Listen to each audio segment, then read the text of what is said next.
If you've been following this series, we've already dragged Zzap 64 through 1985, 86, 87 and 88. So naturally, we're doing it all again with 1989.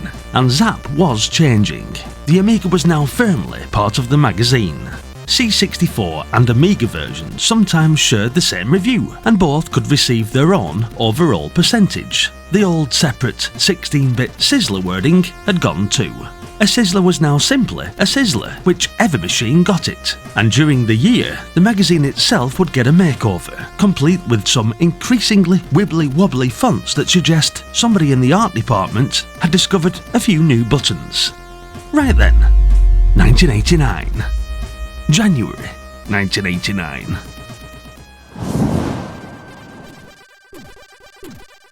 Operation Wolf was a massive arcade game, and Ocean Software managed to squeeze it onto the Commodore 64 without making a complete mess of it, in my opinion. You blast your way through 6 stages, taking out soldiers, helicopters, tanks, and anything else stupid enough to wander across the screen. Apart from hostages, obviously, although they'll quite happily stroll straight through the middle of the screen while you blast everything to pieces. I spent plenty of time playing this as a kid, and using a joystick instead of a light gun didn't make much sense. But once you get used to dragging the crosshair around, it becomes pretty addictive. An enhanced version, including optimised mouse controls, was released by Nostalgia though, in June 2025, so definitely check that version out. Zzap thought it was a very good game, handing it 91%. A very strong start to 1989. Next up, Speedball from the Bitmap Brothers. Futuristic five-a-side sport where fouling everyone was an accepted part of the rules. You can throw the ball, flatten opponents, bounce shots off the wall, and even dabble in bribery before matches. There's a league, knockout competition, and 2-player mode, with Zzap particularly impressed by the presentation, animation, and competitive gameplay. That was enough for 91%. The sequel would eventually become the Speedball most people remember, especially with the introduction of ice cream sales during breaks in play. But the original was already showing what the Bitmap Brothers could do on the Amiga. And unlike modern football, nobody spends 5 minutes rolling around because somebody brushed against their ankle. By 1989, Pac-Man had already spent nearly a decade eating dots, so Pac-Mania's biggest achievement was convincing everyone there was still some life left in the old yellow fella. The mazes were now shown from a colourful 3D perspective. Everything was bigger, the screen scrolled around, and Pac-Man could finally jump over ghosts. Although the ghosts themselves eventually learned to jump as well, which rather spoils the advantage. The Amiga conversion scored a huge 97% for graphics and 93% overall, with Zzap considering it remarkably faithful to the arcade game. There were only 4 different worlds, but back then none of us were yet tired of playing a game involving eating little white dots. Bombuzal had already appeared earlier in this Zzap series on the Commodore 64, so I won't subject you to the entire explanation again. You're still walking around platforms trying to detonate every bomb, without accidentally removing the bit of floor you're standing on. The Amiga version gives you 120 levels, passwords, 2 viewing perspectives again, and a 2-player mode, with different bomb sizes, chain reactions, teleporters, and disappearing tiles which gradually grinded me into frustration. But the guys at Zzap reviewed it incredibly favourably. Hookability reached 97%, lastability 98%, and the final score was 92%. Personally, this is the sort of game that frustrated me to death, but give it a whirl if you like puzzlers.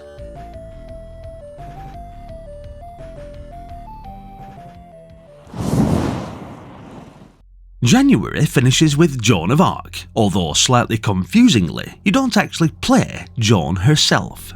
Instead, you're Charles, her heir to the French throne, while Joan helps you reclaim the city of Reims and eventually get yourself crowned. From there you can raise armies, collect taxes, negotiate treaties, employ spies, arrange kidnappings, and even have people poisoned. Lovely bunch, medieval royalty. Battles bring in archery, cavalry, sieges and castle defence, giving you considerably more to think about than simply shuffling armies across a map.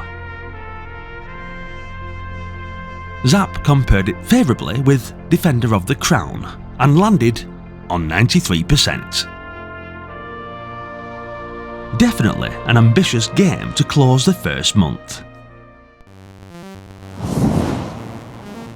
So January gives us 5 Sizzlers.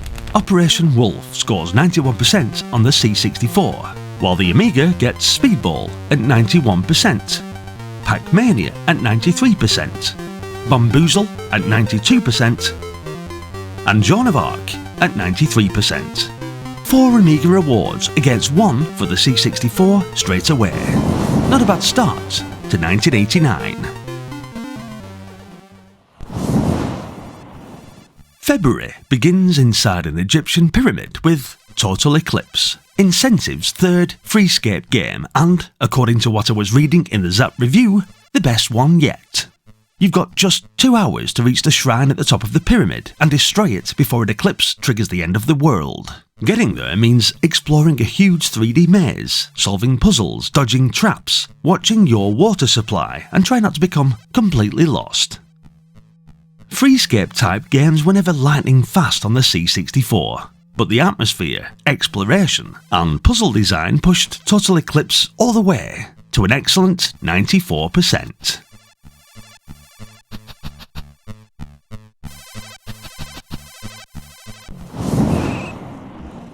MicroProse Soccer was developed by Sensible Software several years before they decided football would be even better with tiny blokes charging around at ridiculous speed.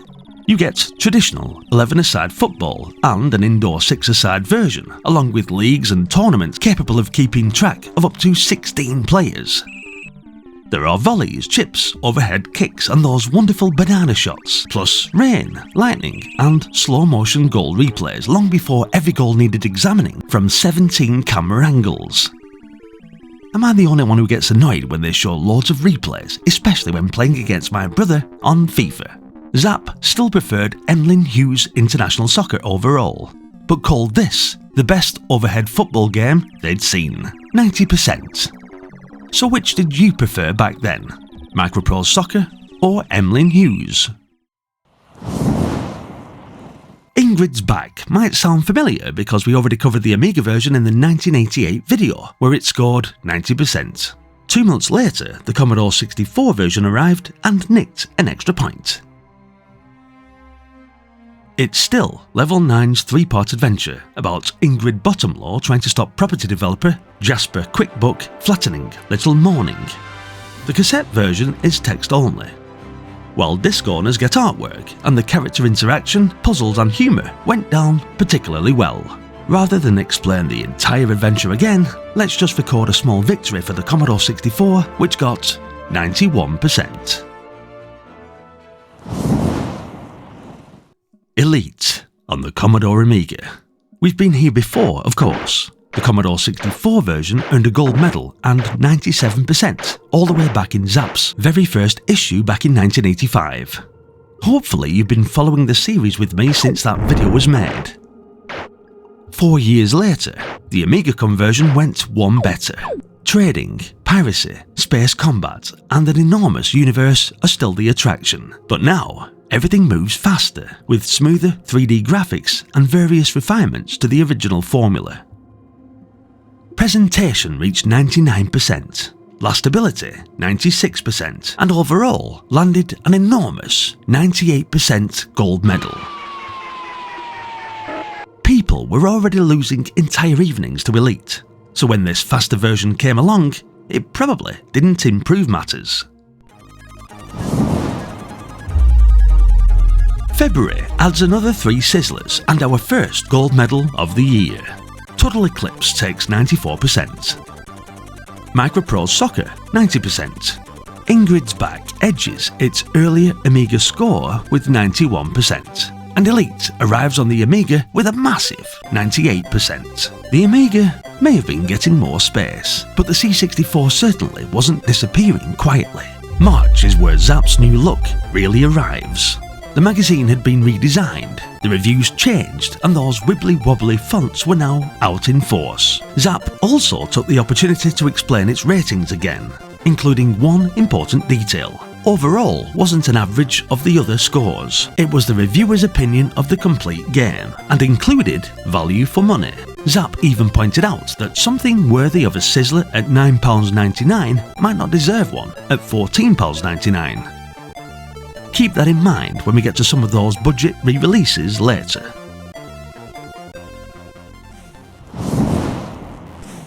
LED Storm gives us our first 1989 review where both systems earn Sizzlers together. It's a ridiculously fast overhead racer from Capcom, sending you across 9 courses filled with gaps, ramps, juggernauts, fuel, and some extremely odd hazards. The C64 version received 94%, with Gordon Horton admitting he had a soft spot for it, while the Amiga still managed an excellent 92%. And that C64 Tim Follin music is superb. 2 machines, 2 Sizzlers, but this time the supposedly aged 8-bit machine leaves with the bigger number.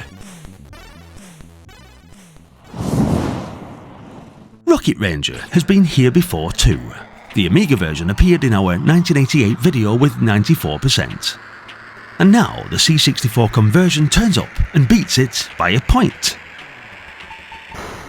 You play a rocket pack wearing hero trying to stop the Nazis taking over the world, sending agents around the globe, locating bases, gathering lunarium, and eventually taking the fight much further afield. Dogfights, shooting sections, and fistfights are mixed together with Cinemaware's familiar cinematic presentation. Considering how ambitious the Amiga original was, getting all of this on the C64 was some achievement. The reward was 95%.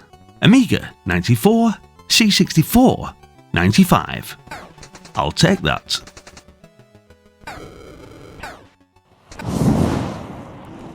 Long before Batman was driving around Gotham in a tank and growling every sentence, we had Batman, the Cape Crusader.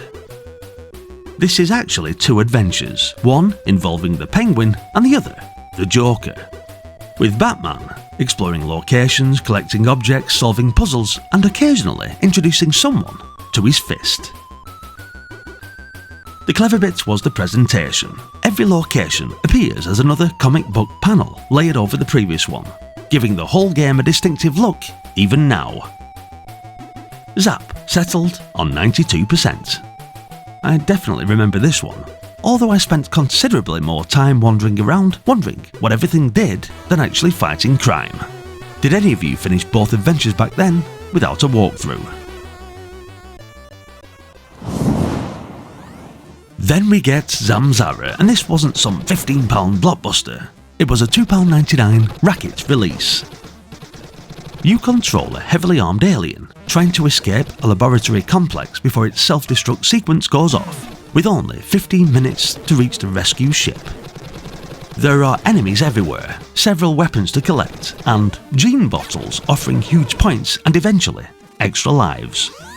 It's fast, difficult, and not remotely interested in easing you in gently. At £3, Zzap considered 91% and a silver medal entirely justified. That value for money explanation from earlier suddenly starts becoming rather relevant. McKracken is Lucasfilm's follow-up to Maniac Mansion, involving aliens attempting to make humanity stupid through the telephone system. Looking around today, I'm not convinced we stopped them. Zack is a tabloid reporter who ends up travelling around the world, and eventually beyond it, solving puzzles alongside Annie, Melissa and Leslie while trying to stop the Caponians. It's another scum adventure, so rather than typing commands you're selecting actions and objects on screen.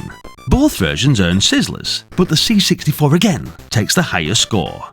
93% against 90% on the Amiga.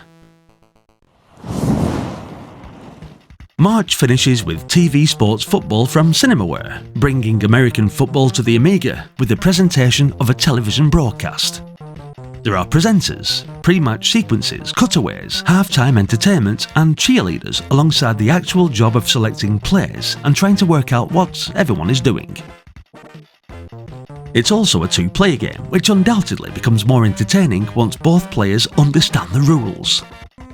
Zzap liked the presentation and amount packed into it enough for 90%. Cinemaware were very good at making a game feel like an event, and TV sports football certainly looked the part.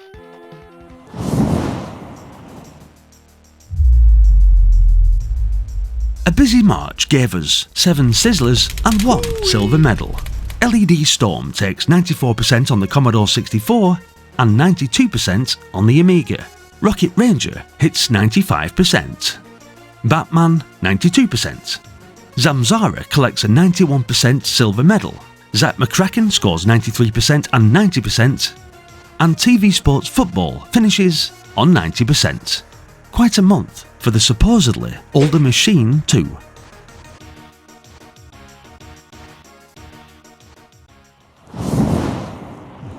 Populous was Bullfrog's wonderfully modest idea of letting you play God. You start with a handful of followers and gradually build a civilization by raising and lowering the landscape, giving your people somewhere decent to live. The more followers you attract, the more power you gain, and that's usually where being a benevolent deity goes out the window. Earthquakes, swamps, floods and volcanoes can all be inflicted on the opposition. Neighbourhood disputes escalated somewhat. For originality, atmosphere and sheer compulsiveness, Populous walked away with 94%. And considering how influential the game became, that enthusiasm wasn't misplaced. Pathfinder certainly wasn't new. Activision originally released it in 1984, and Zzap had reviewed it in their very first issue. Now it was back at budget price, and somehow its score had actually gone up. You skim across radioactive planets collecting artifacts, blasting enemies, jumping obstacles, and desperately watching your radiation level, while strategic decisions about sectors and equipment sit underneath the arcade action. At full price, Zzap had given it 85%. 4 years later, and considerably cheaper, it suddenly earns 93% and a silver medal. Apparently, Pathfinder had aged considerably better than me. Dungeon Master had already made an enormous impression on the Atari ST, and when the Amiga version finally arrived, Zzap didn't hold back. You choose 4 adventurers and explore the dungeon in real time, fighting monsters, solving puzzles, finding secret passages, managing food and water, and learning a substantial magic system. Characters improve by actually using their abilities, while the sound can warn you that something unpleasant is approaching before you even see it. The original Amiga release also required 1 MB of memory, which wasn't guaranteed in every Amiga household at the time. Zzap's verdict? 98% and a gold medal, calling it the best game they'd ever seen. Did Dungeon Master convince any of you to buy a memory expansion? R-Type shouldn't need much introduction. IRM's arcade shooter had already built a fearsome reputation, and Factor 5's Amiga conversion brought across the force pod, charge beam, huge bosses, and those wonderfully horrible by-door creatures. Graphics reached 93%, sound 94%, and Zzap even compared the conversion favourably with the highly regarded PC Engine version. Overall, 94%, and it remains brutally unforgiving. Lose your carefully collected weapons in the wrong section, and the game doesn't so much encourage another attempt as quietly laugh at what you've just done. Finally, we have Incredibly Shrinking Sphere, or ISS. You control a sphere through large maze-like courses filled with ramps, switches, enemies, traps, and different surfaces, changing its size and properties to negotiate obstacles. It's part puzzle game and part arcade test, with plenty of opportunities to realise you approach something completely the wrong way. Both versions scrape into Sizzler territory, but the C64 just sneaks ahead with 91% against 90% on the Amiga. 1 point. Nothing to start a computer war over, probably. April produces 4 Sizzlers, a silver medal and a gold medal. Populous scores 94%. Pathfinder returns with a 93% silver medal. Dungeon Master takes a towering 98% gold medal. R-Type lands on 94%. And ISS scores 91% on the Commodore 64 and 90% on the Amiga. And we're only 4 months in.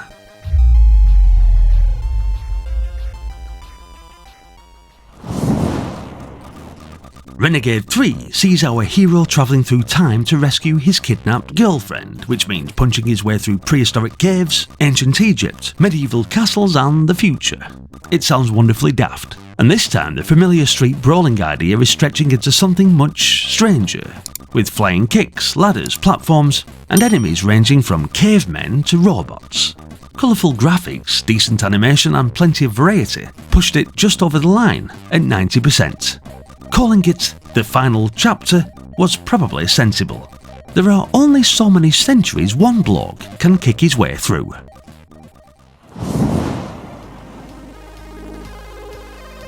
Cybernoid 2 had already earned itself a Sizzler on the Commodore 64, and the Amiga conversion gives the game a far more elaborate coat of paint. You're still steering a heavily armed craft through flick-screen caverns, destroying pirate ships, recovering cargo, and switching between a ridiculous collection of weapons. The scenery is much more elaborate than the original Cybernoid, while the difficulty had been adjusted enough to make things slightly less hostile. Slightly. The game still starts throwing enemies at you before you've had much chance to settle in. As an example of taking a successful 8-bit game onto the Amiga, Zzap was impressed enough for 92%.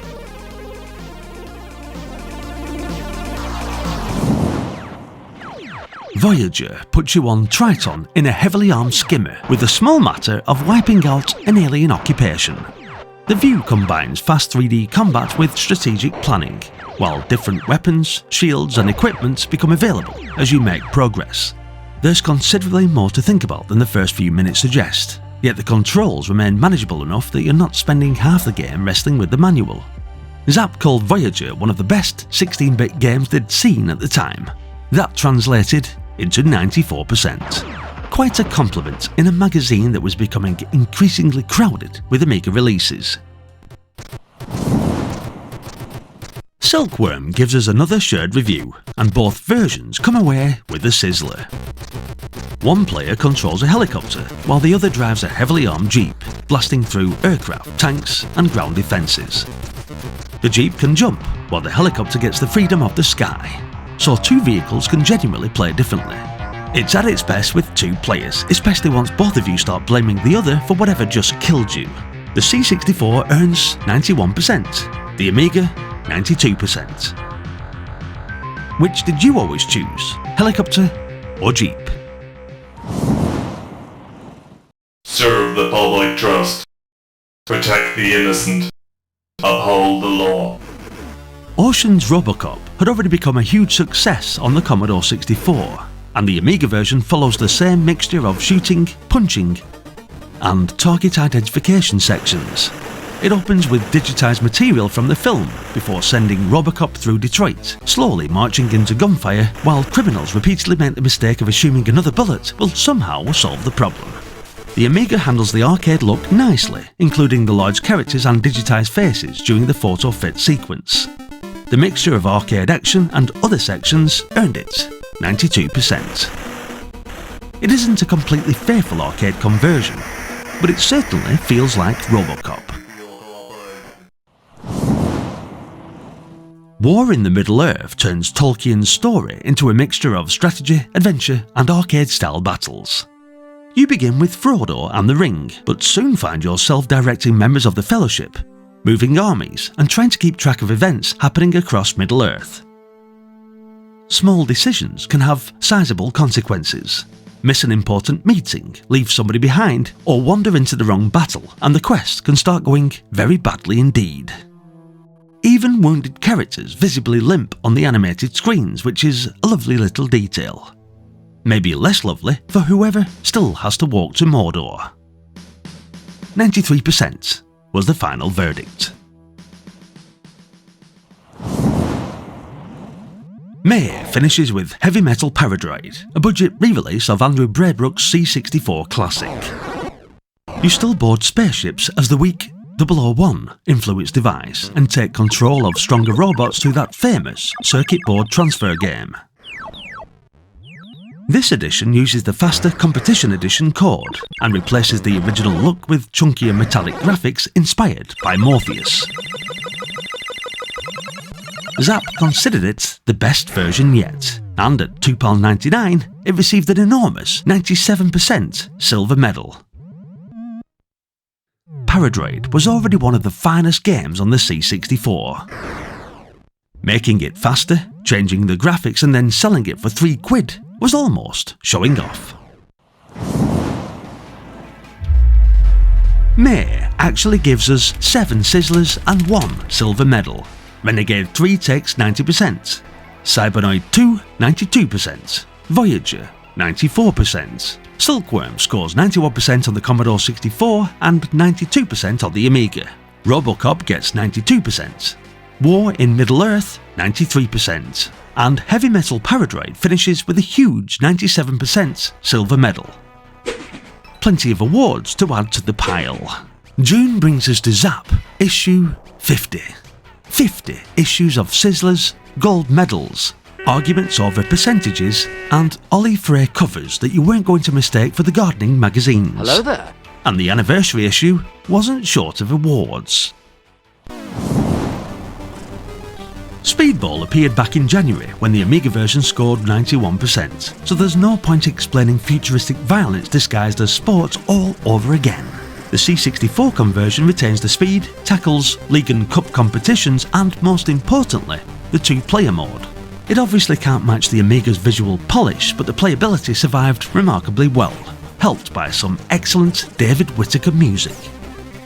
The result was 90%. So all that extra Amiga hardware gave the January version an advantage of precisely 1%. Battlehawks 1942 comes from Lucasfilm and throws you into aerial combat over the Pacific during the Second World War. There are more than 30 missions spread across historical battles including Midway and Coral Sea, with American and Japanese aircraft available. Rather unusually, you fly using the mouse rather than a joystick, which takes some adjustment but works surprisingly well. Then there's the manual, 151 pages. At that point, you've bought a flight simulator and accidentally enrolled on a history course. The balance between simulation and straightforward action gets Battlehawks exactly 90%.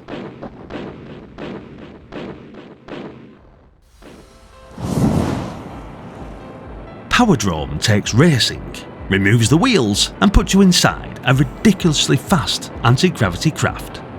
The courses twist through tunnels and bends while your racer behaves more like an aircraft than a car. You're pitching and rolling into corners, so charging in at full speed normally ends with an intimate inspection of the scenery. It takes some learning, but once the controls start making sense, the speed is seriously impressive for an Amiga 3D game. 93% was the reward. My first few attempts would have been better described as wall inspection than racing. The Crystal is a strange mixture of adventure, sword fighting, and space combat, with Dance's Frank travelling across 10 planetary systems. There's character interaction, objects to find, and information to gather, but you can suddenly find yourself fighting someone with a sword or blasting enemies from your space galleon. And the introduction includes sampled speech from none other than Patrick Moore. Suns, the membrane web of deep space. Because apparently that's exactly what an intergalactic swashbuckling adventure needed. Zzap liked the variety, colourful graphics and sheer size of the game, although £29.99 wasn't exactly pocket money. Still, 91% made the Crystal another sizzler. Tetris had already been covered elsewhere in this series, so I'm not spending another minute explaining what happens when differently shaped blocks fall from the sky. This was the Mastertronic Plus budget re-release of the C64 version, originally published by Microsoft, and the lower price helped it to an astonishing 98% silver medal. And of course, the C64 version has that famously lengthy Wally Baben soundtrack quietly progressing in the background, while you're supposed to be concentrating. So that's Tetris dealt with again. It's still Tetris, it's still brilliant. 98%. Moving on.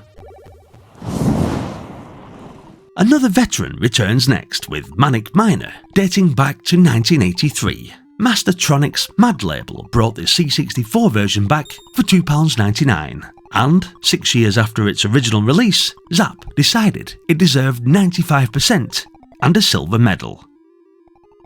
You guide Miner Willy through 20 caverns, collecting objects while avoiding conveyor belts, collapsing platforms, and some wonderfully peculiar enemies before the air runs out. There isn't a huge amount of explaining required. It's tightly designed platforming that becomes absolutely vicious the further you get. How many of you actually cleared all 20 caverns without cheating?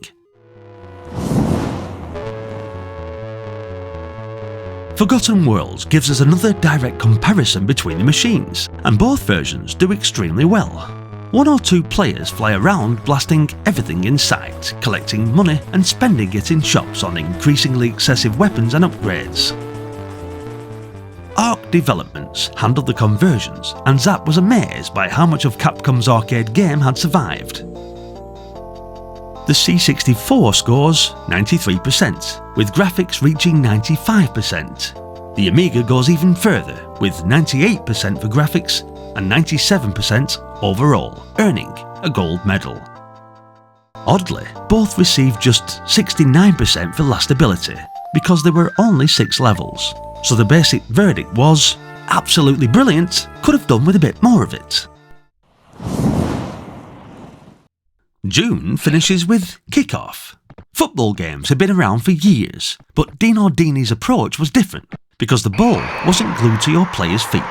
Simply running towards goal required you to control the thing, rather than dragging it along automatically. Initially, it can feel awkward. Stick with it though, and passing, tackling, shooting and dribbling start to fall into place. The interesting numbers are 78% for graphics and only 65% for sound. Zzap simply didn't care. The gameplay pushed the final score all the way to 96%. Considering what Kickoff went on to become, that number hasn't aged too badly.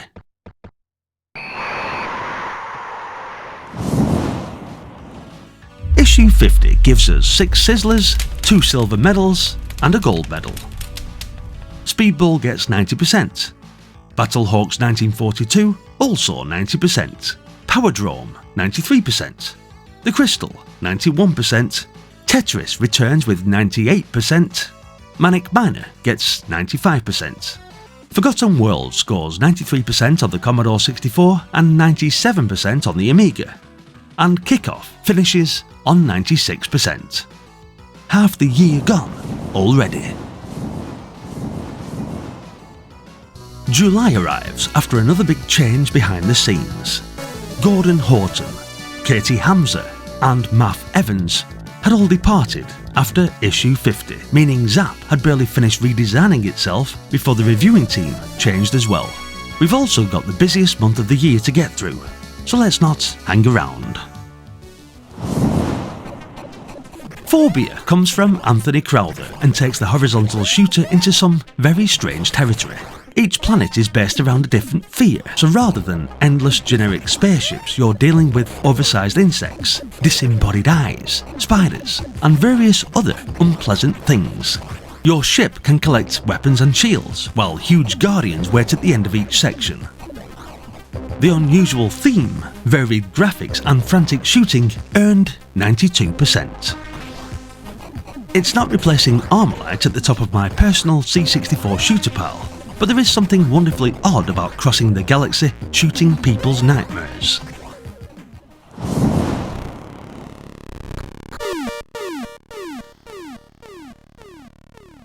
Project Firestart is fascinating in hindsight because you can see ideas here that survival horror games would become famous for years later.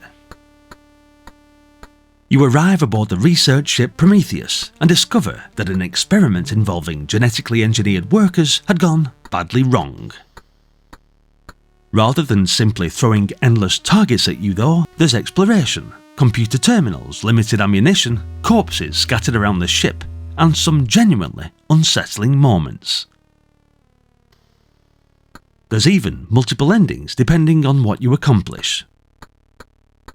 For a C64 game in 1989, this was seriously ambitious. 91%. How many of you actually played Project Firestart back then? It seems to have passed a surprising number of people by, but check it out on my livestream if you get the chance.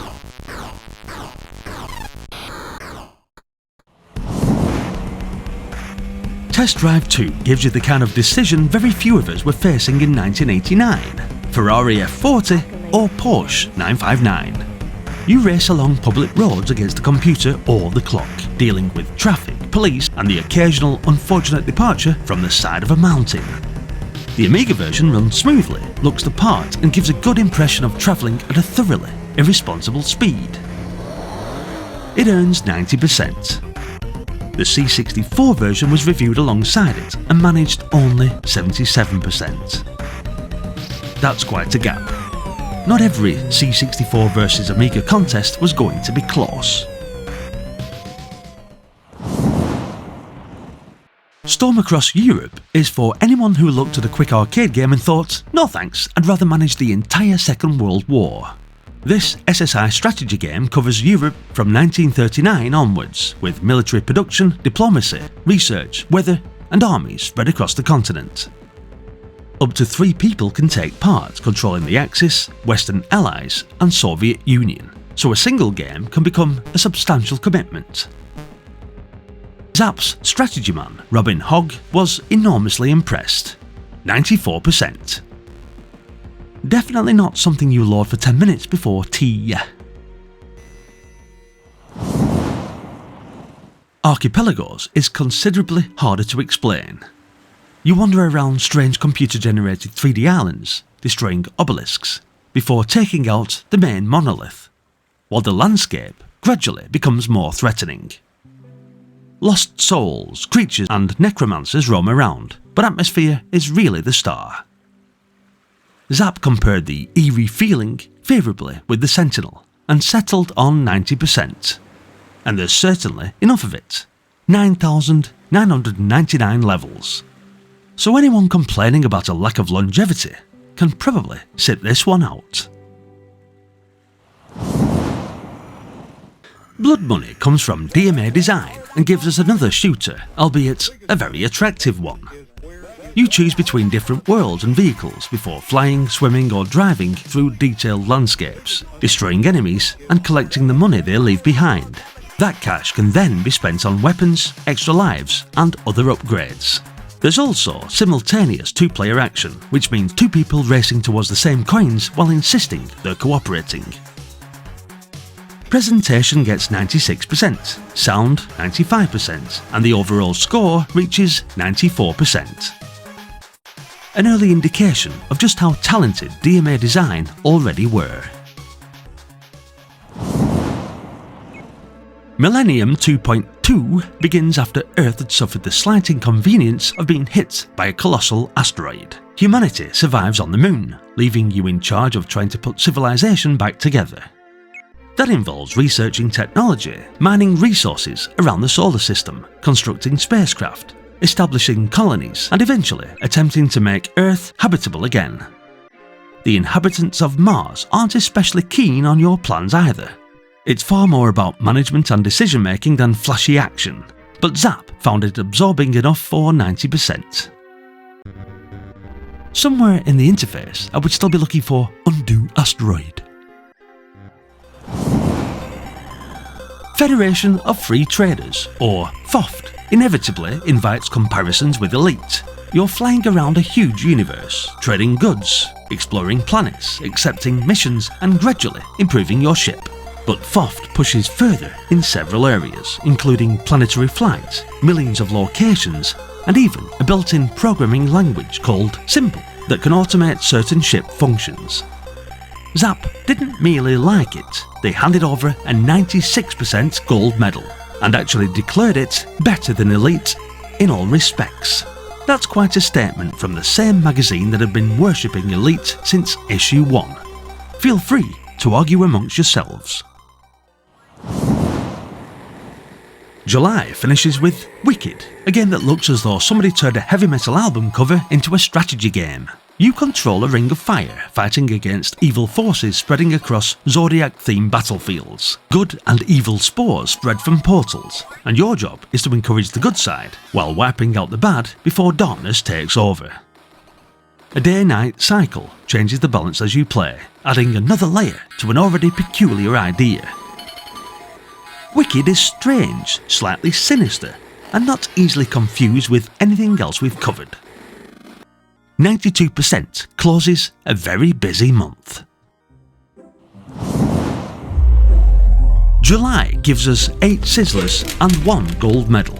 Phobia gets 92%, Project Firestart 91%, Test Drive 2 90%, Storm Across Europe 94%, Archipelago 90%, Blood Money 94%, Millennium 2.2 another 90%, FOFT takes a 96% gold medal, and Wicked closes on 92%. 9 games.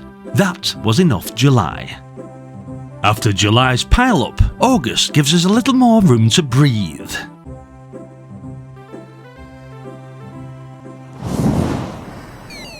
Citadel came from Martin Walker, whose development of the game had been followed in Zzap through his Walker's Way diary. You control a droid exploring an abandoned city packed with automated defense systems, and simply charge around shooting everything is a quick route to failure. Enemies and gun emplacements follow patterns. You need to watch them, work out the route, and choose the right moment to move. A shoot-em-up expecting you to use your brain occasionally. Disgraceful. After watching the thing take shape in the magazine, readers finally got the finished game, and it picked up 91%.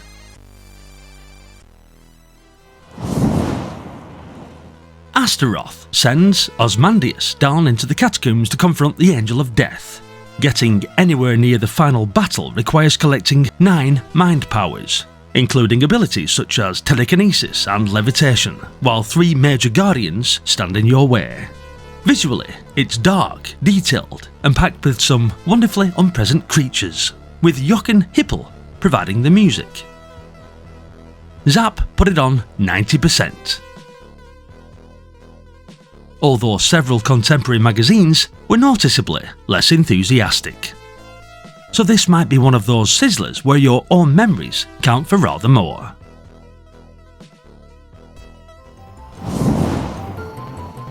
Then we have the New Zealand story, starring Tiki the Kiwi, whose friends have been kidnapped by a large blue seal, obviously.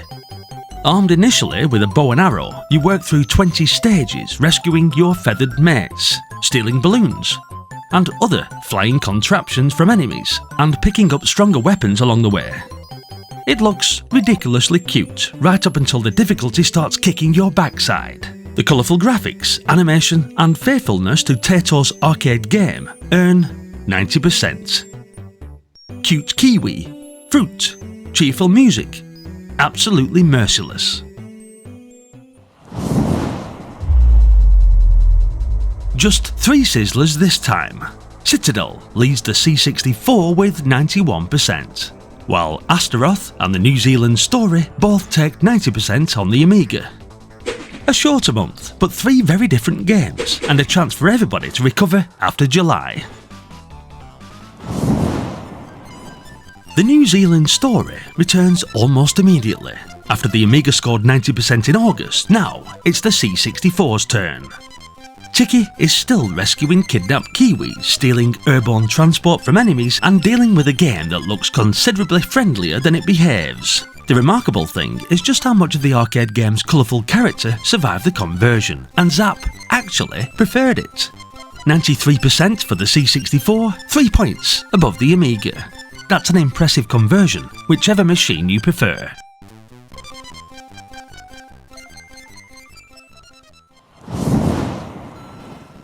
Next comes Rainbow Islands, the follow-up to Bubble Bobble, and this time Zzap couldn't separate the machines at all. Bub and Bob are human again, climbing vertically scrolling islands, firing rainbows at enemies, using those same rainbows as platforms, and collecting enough fruit to keep a greengrocer busy for months. There's far more going on underneath than first appears, including a clever system controlling which special items appear. Graph Gold's C64 conversion was particularly impressive considering the hardware, but both versions finished on exactly 92%. No argument this time, it's a draw. Fire Brigade, the Battle for Kiev 1943 takes us straight back into serious wargaming territory. You command either German or Soviet forces, moving units around a tactical map, issuing orders, and dealing with terrain, supplies, and commanders who don't necessarily behave exactly as you'd like. It's turn-based, supports 1 or 2 players, and is aimed very much at somebody who considers several hours examining troop movements an enjoyable evening. For that audience, there was plenty here. The final score just reaches Sizzler territory at 90%. Now this is where Zzap's value for money scoring produces something spectacular. Rambo was originally reviewed back in 1986. Score? 65%. 3 years later, the Hit Squad re-released the same game at budget price. New score? 96% and a silver medal. That's a jump of 31%. Rambo hasn't suddenly transformed, you're still creeping through the jungle, rescuing prisoners using knives, arrows, grenades, rockets and machine guns before escaping by helicopter. I actually like Rambo, and Martin Galway's music is fantastic, but from 65% to 96%, that's quite a journey. Which score was closer for you? Cult is where September gets rather strange. You play Raven, a psychic tuner, trying to rescue sci-fi and deal with the alien Zork inside the Temple of the Flying Saucer. Yes, those really are the names. Progress includes completing 5 ordeals within an hour of real time, searching rooms, talking to strange characters, solving puzzles, and using Raven's psychic abilities. It mixes adventure and role-playing ideas without burying you beneath endless statistics, and there's plenty of freedom in how you approach the ordeals. The strange imagery and atmosphere carry it to 90%. Utterly peculiar, deliberately so. September finishes at the circus with Fiendish Freddy's Big Top or Fun. Your struggling circus owes $10,000 to the wonderfully named Big Greedy Bank, so you've got to earn the money through 6 events. These include diving, juggling, trapeze and knife throwing. All dangerous enough before Fiendish Freddy starts interfering. That's where much of the personality comes from. The cartoon animation was strong enough for 97% in graphics, while the whole package reached 91% overall. Fail badly, and even the judges become part of the nasty little comedy sequences. It's silly, violent, and occasionally very funny.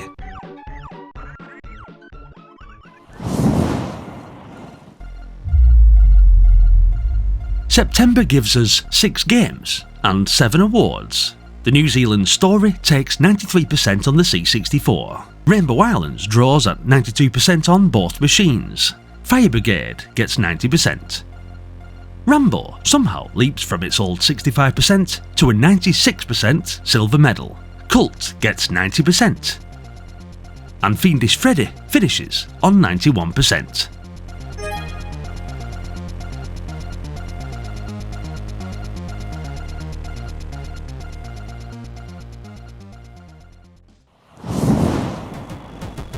October starts with Tusker from System 3, sending you across Africa in search of the legendary Elephant's Graveyard. It's part action game and part adventure, with deserts, villages and ruins to explore while collecting items and weapons needed to progress. Knives, machetes and guns are useful, but simply attacking everything isn't enough. There are puzzles and object combinations to work out too.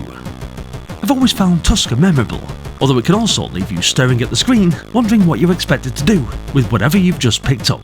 But if you'd like to know more, check out the video on the channel. Zzap liked it enough to squeeze it over the Sizzler line at 90%. APB puts you behind the wheel of a police car as Officer Bob, with daily arrest quarters ranging from litterbugs and drunks to much more serious criminals. You patrol a huge city, chase suspects, ram vehicles off the road, stop for donuts to gain extra time, and eventually drag major offenders back for interrogation. And by interrogation, I mean waggle the joystick until they confess. Very advanced policing. Zzap actually preferred the C64 handling, scoring it 90%, while the Amiga received 89%. And yes, the Amiga still got a Sizzler despite not reaching 90%. Even the award boundary could wobble a bit. Ghosts and Goblins returns yet again. The C64 conversion originally scored 97% in 1986. Then the Encore budget release appeared in 1988 and received 94%. Now we're in 1989, and the game is back up to 97%, this time collecting a silver medal. Arthur is still charging through graveyards and caves, throwing weapons at the undead and losing his armour the moment something gets too close. It's still a superb conversion, but after 97, 94 and 97 again, I think we've established Zzap liked Ghosts and Goblins. Xenon 2 Mega Blast from the Bitmap brothers certainly knew how to announce itself. The vertically scrolling shooting now allows you to reverse back down the screen, while destroyed enemies leave money that can be spent in shops on side guns, rear guns, lasers, missiles, and enough other weaponry to make the little ship increasingly unreasonable. The graphics were spectacular for 1989, but most people also remember the soundtrack, Bomb the Bass's Mega Blast, adapted for the game by David Whittaker. And then there's the score. 97%. There's another one for the Zzap Awards discussion. And now for something slightly different. Rather than reviewing them normally, Zzap put Falcon and F-16 Combat Pilot head to head.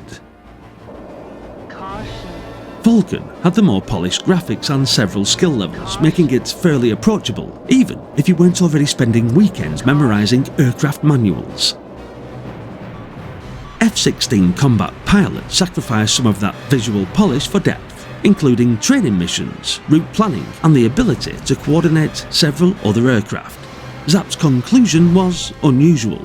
Both games were Sizzlers, but neither received an overall percentage. Falcon's Mission Disc 1 was also called a Sizzler, although I'm treating that as an expansion rather than adding another game to our yearly tally. Probably enough flight simulation for one video.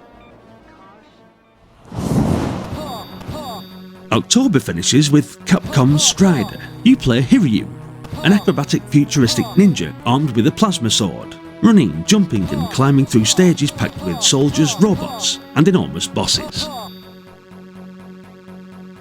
Zzap absolutely went for this conversion, 96%. That score is pretty interesting today because other magazines were considerably less enthusiastic about the Amiga version, so this feels like a good one to throw back to you. Was Amiga Strider really a 96% game? Because that's only 2 points below Dungeon Master. October gives us 5 Sizzlers, 1 silver medal and 2 golds. Tusker gets 90%. APB takes 90% on the Commodore 64 and 89% on the Amiga.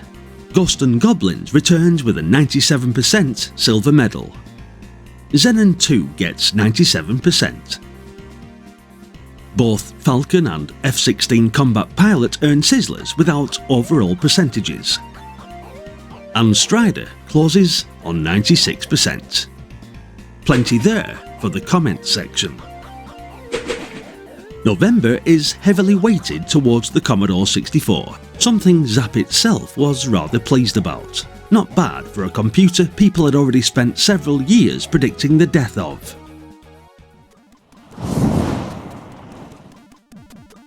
Batman the Movie is Ocean's take on Tim Burton's film, and rather than building one style of game around it, they packed several different sections into the box. You begin inside Axis Chemicals with Batman using the Batrobe, before driving the Batmobile, working out the Joker's Smilex combination, flying the Batwing, and eventually heading into Gotham Cathedral. The C64 version earns an excellent 96% gold medal. The Amiga goes 1 point higher at 97%, with those fast Batmobile and Batwing sections benefiting from the extra hardware. Ocean's movie license formula was having a very good day. Pit Stop 2 originally appeared back in 1984, but 5 years later, Kicks brought it back at budget price, and it's easy to forget how much it packed in. You've got 6 circuits, tyre wear, fuel management, and actual pit stops where you're responsible for changing tyres and getting back onto the track. But the real attraction is the split-screen 2-player mode. 2 people racing simultaneously on the same C64 remains a brilliant feature, especially when your opponent disappears into the pits after destroying their tyres. At budget price, the old racer suddenly looks very tempting again. 96% and a silver medal.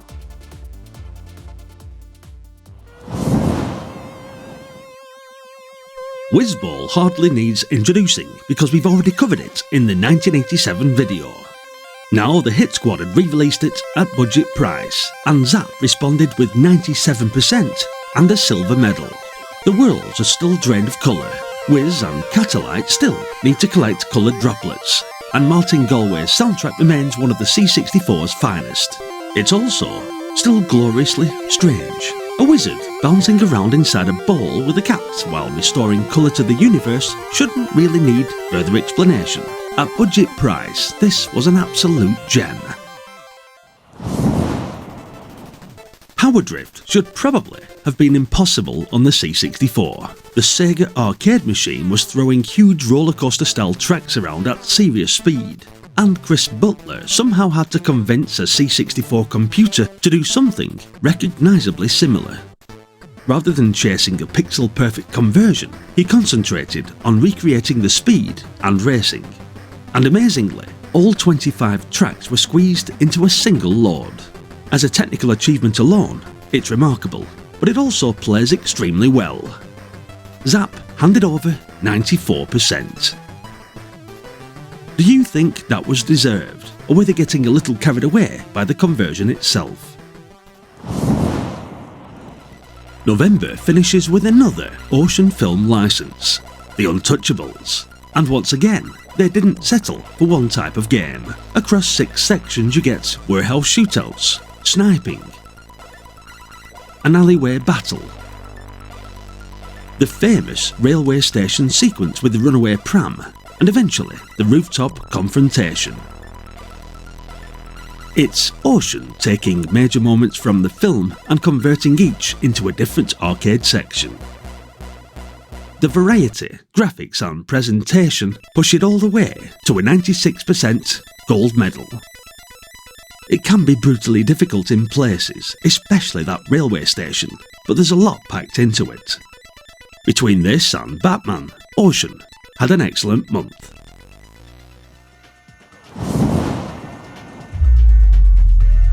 November produces 6 awards across 5 games. Batman the Movie gets 96% on the C64 and 97% on the Amiga, both gold medals. Pit Stop 2 returns with a 96% silver medal. Whizball takes another at 97%. Power Drift scores 94%, and the Untouchables earns a 96% gold medal. The C64 wasn't exactly winding down quietly. And here we are, December, the final month of 1989. Turbo Outrun takes Sega's Ferrari F40 across 16 stages of America, racing from New York to Los Angeles against the clock, the police, and a Porsche 959 that refuses to leave you alone. This time there's a turbo boost, although hold it down too long and the engine overheats, so even the game eventually tells you to calm down.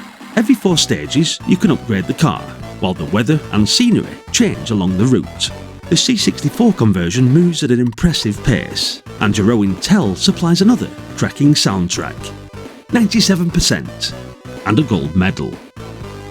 Considering what happened with the original C64 Outrun conversion, this was quite the recovery.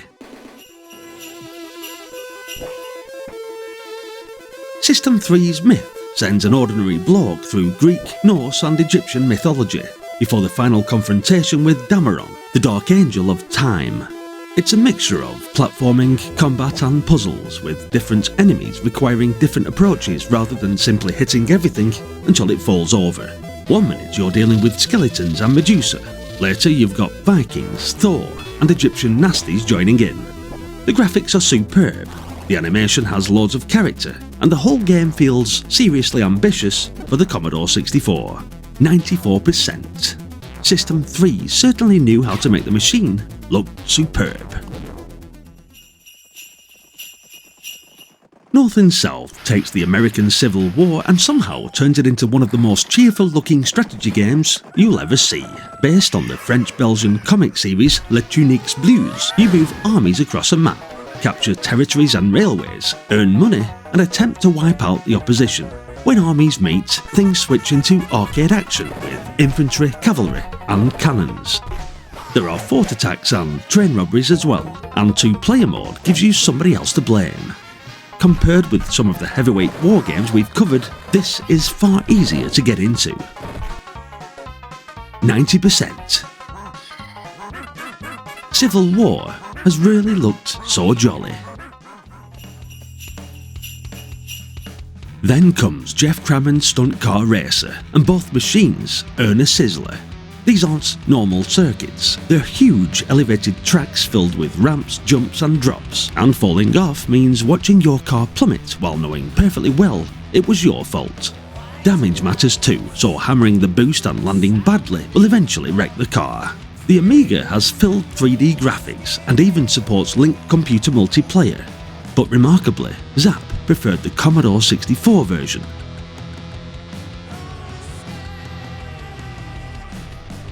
%94 on the C64, 92% on the Amiga. The C64 version is visually simpler, but it plays brilliantly. And the final sizzler of 1989 is Interface, taking us into a cyberpunk future dominated by the Dreamtrack Corporation. You play Chad, hacking into its computer system, while Kathy physically makes her way through the building. The clever part is switching between 2 different views. There's a fast 3D virtual world where you destroy computer defences, and a detailed schematic where you work out which doors, cameras and security systems need disabling, so Kathy can continue. Initially, it looks bewildering, but once the 2 sides start connecting in your head, there's a very clever game underneath. Last ability reaches 95%, with 93% overall.